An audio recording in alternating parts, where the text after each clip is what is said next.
আসসালামু আলাইকুম ওয়া রাহমাতুল্লাহ।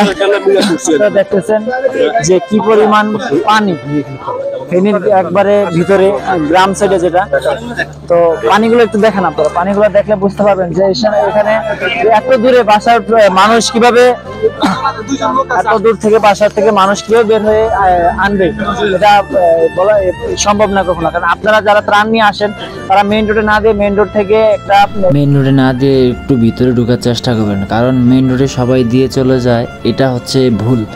কারণ প্রত্যেকটা গ্রামের ভিতরে ঢুকে ঢুকে আপনারা যদি কষ্ট করে পানির ভিতরে দিয়ে হেঁটে হেঁটে সবার ঘরে ঘরে পৌঁছে দেন, তাহলে এটা হবে সবচেয়ে বেটার। কারণ রোডের সাইডে, মেইন রোডের সাইডে যারা আছে তারা ওখান থেকে চাইলেই সহজে কেনাকাটা করতে পারবে বা ওখান থেকে নিতে পারবে।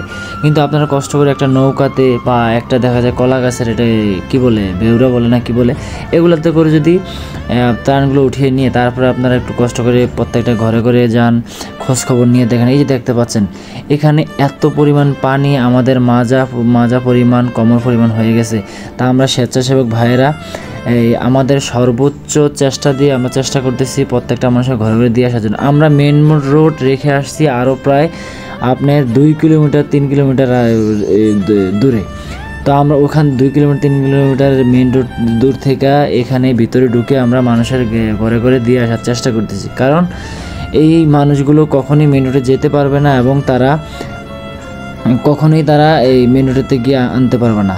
যার কারণে এই মানুষগুলো কিছু কিছু মানুষ আছে এখানে একদিন যাবত না খেয়ে আছে, 2 দিন যাবত না খেয়ে আছে, এমনও মানুষ আছে। পরবর্তী ভিডিওতে বলবো ইনশাল্লাহ। আসসালামু আলাইকুম।